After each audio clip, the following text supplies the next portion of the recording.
সুপ্রিয় বন্ধুগণ, যারা প্রাথমিক শিক্ষক নিয়োগ পরীক্ষায় অংশগ্রহণ করবেন তাদের জন্য আজকের ভিডিওতে আমরা আলোচনা করব প্রাথমিক সহকারী শিক্ষক নিয়োগ পরীক্ষা 2015 27 জুন তারিখে যে প্রশ্নটি এসেছে, এখান সেই প্রশ্ন থেকে ইংরেজি অংশটা আলাদা করে আমরা আজকের ভিডিওতে আলোচনা করব। হ্যাঁ বন্ধুগণ, আসুন ভিডিওটি শেষ পর্যন্ত দেখি, পুরো বিষয়টি বুঝে নেই। হ্যাঁ বন্ধুগণ, পুরো বিষয়টি আমরা ভেঙে ভেঙে বুঝিয়ে দেওয়া হবে। এইভাবে প্রায় 100টির মতো মানে ভিডিও লেকচার আমরা দিব। প্রতিটি ভিডিও যদি আপনারা দেখেন তাহলে ইনশাল্লাহ এদের মধ্যে থেকে অবশ্যই কমন পড়বে। বিশ্বাস রাখুন, প্রয়োজন আমাদের ভিডিওগুলো পেন ড্রাইভের মাধ্যমে নিতে পারবেন। হ্যাঁ বন্ধুগণ, আজকের ভিডিওটি খান মেথড প্রাথমিক শিক্ষক নিয়োগ চূড়ান্ত সাজেশন মডেল টেস্ট এই বই থেকে নেওয়া হয়েছে। এই বইটিতে প্রায় 12,000-এর অধিক, প্রায় 12,000-এর মতো বহু নির্বাচনী প্রশ্ন দেওয়া হয়েছে, 80টি বহু নির্বাচনী প্রশ্নের জন্য। হ্যাঁ বন্ধুগণ, যাদের বইটি দরকার তারা বইটি সংগ্রহ করতে পারেন। এছাড়া ভিডিও লেকচার আমাদের কাছ থেকে নিতে পারেন পেন ড্রাইভের মাধ্যমে। আমাদের ভিডিওগুলো দেখুন, ইনশাল্লাহ প্রতিটি ভিডিও আপনাদের কাজে আসবে। তো এখন আসুন কিভাবে পুরো বিষয়টি রপ্ত করবেন সেই বিষয়টা। Which word is not a noun, কোন শব্দটি কিন্তু নাউন নয়।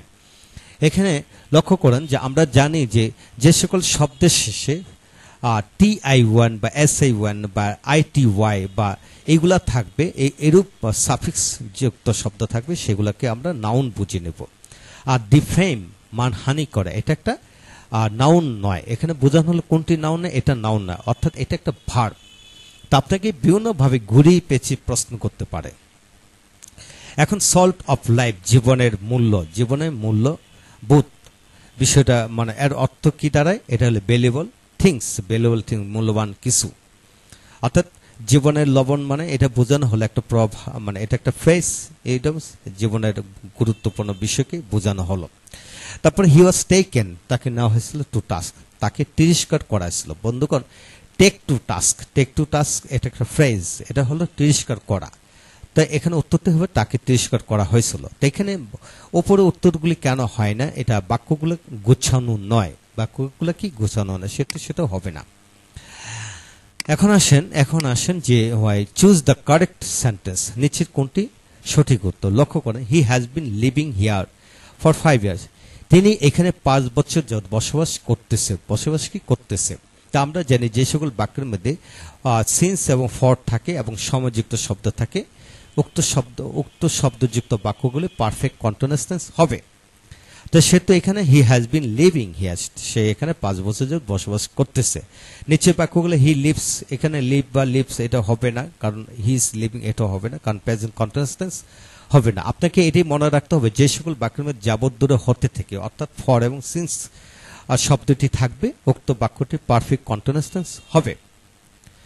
এখন আসেন to read between the lines, অর্থাৎ লাইনের মধ্যে দিয়ে ভালো করে পড়ো, গুরুত্বপূর্ণ, মানে খুব মানে তাৎপর্যপূর্ণ করে পড়ো, গুরুত্ব দিয়ে পড়ো বোঝানো হলো। বলতে কি বোঝায়?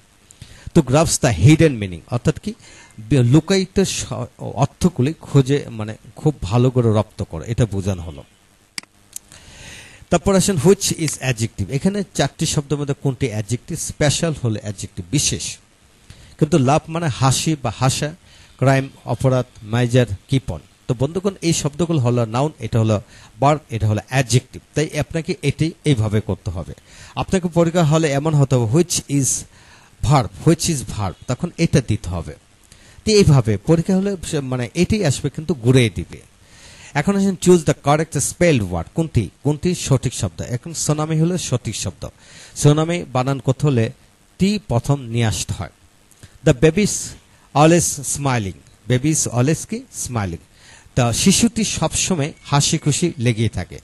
বন্ধুগণ, বাক্যটি কিন্তু কন্টিনিউয়াস টেন্স নয়, কিন্তু এটাকে the babies smiling, you are smiling, আমরা বলে থাকি ইউ আর স্মাইলিং, তোমাকে খুব সুন্দর লাগছে বা হাসি খুশি লাগছে, এই ধরনের বোঝাতে কিন্তু দ্য বেবি স্মাইলিং এটা বোঝানো হলো। তাই শিশুটির মুখে হাসি লেগে আছে বা শিশুটি খুবই হাসি খুশি থাকে। এখন কিন্তু শিশুতে হাসছে এটা বলা যাবে না। এখন আসেন 9 number, choose the correct sentence. এখানে কি হবে?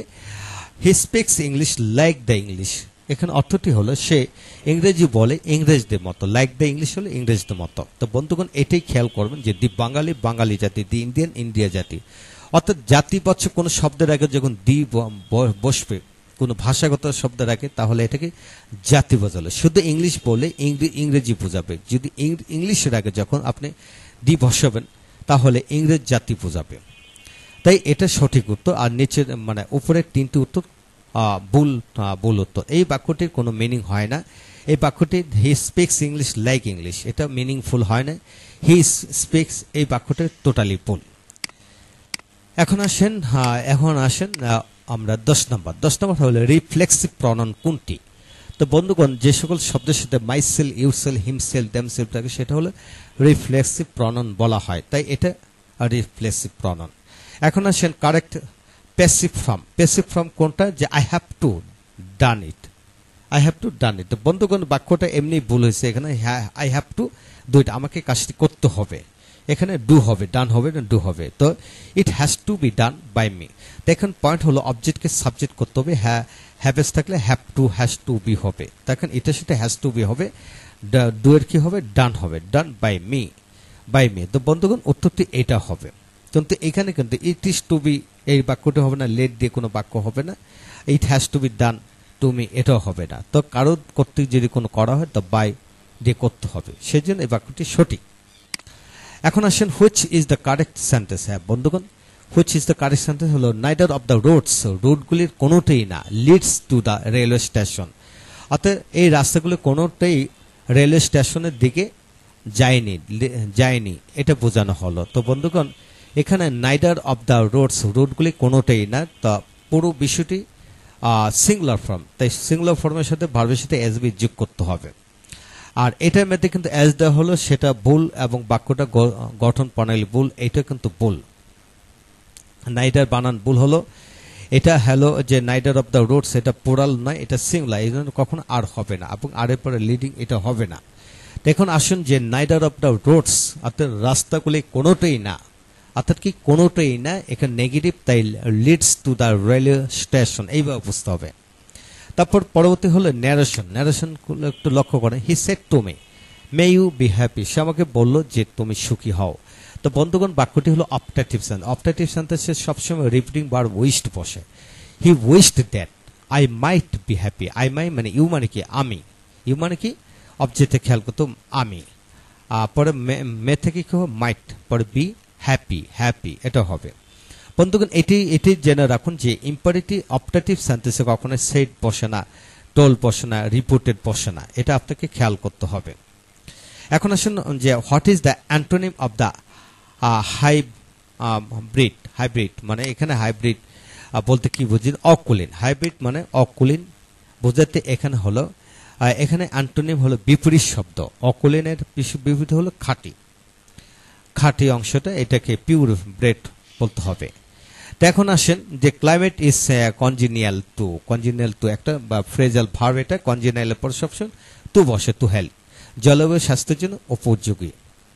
Article is used best on pronunciation, stress, sound, spelling. তা বন্ধুগণ আর্টিকেল সাধারণত বসে উচ্চারণগত দিক থেকে আর্টিকেল বসে, কিন্তু চাপ কিংবা শব্দ, সাউন্ড কিংবা স্পেলিং ক্ষেত্রে বসে না। তারপর আসেন যে you should start off swimming. তো বন্ধুগণ এখানে ইউ শুড সুইমিং মানে কি তোমার ওই সাঁতার কাটা শুরু করা উচিত, এটা বোঝানো হলো। তারপর এই হলো আজকের ভিডিও থেকে আমরা শিখে নিলাম বন্ধুগণ। পরবর্তী বাক্যটা দেখুন, he had written the book, সে বইটি লিখেছিল বিফোর হি রিটায়ার্ড, অর্থাৎ বিফোরের আগে হ্যাড বসে, আফটারের পরে হ্যাড বসে। আমরা টেন্সের ক্ষেত্রে পড়েছিলাম বিফোরের আগে হ্যাড বসে, আফটারের পরে হ্যাড বসে। যেহেতু বিফোরের আগে হ্যাড, তাহলে আফটার পরে বাক্যটি পাস্ট ইনভিটেন্স হবে। তাই এখানে কি হবে? রিটায়ার্ড হবে, কারণ তো এটা হবে না, এটা হবে না, এটা হবে না, রিটায়ার্ড হবে। তো বন্ধুগণ আজকের এই ভিডিও থেকে আমরা শিখে নিলাম যে 2015 সালের 27 জুন পরীক্ষায় যেগুলো আসছে সেগুলো আপনাদেরকে আবারও বলে রাখি যে মানে ইতিমধ্যে আমরা অনেকগুলি ভিডিও লেকচার দিয়েছি, আরও ভিডিও লেকচার দেবো এদের ওপর। এই বই থেকে 100টির অধিক ভিডিও লেকচার দেবো শুধু ইংরেজির উপর। আপনারা ভিডিওগুলো দেখুন, ইনশাল্লাহ প্রতিটি ভিডিও আপনাদের ভালো লাগবে। যেখানে আপনারা বুঝতে পারবেন না সেখানে কমেন্টস বক্সে কমেন্টস করে জানিয়ে লিখুন, আমরা উত্তরটি আমরা লিখে দিব। ভালো থাকুন, পরবর্তী ভিডিওগুলো দেখতে থাকুন। Thank you very much.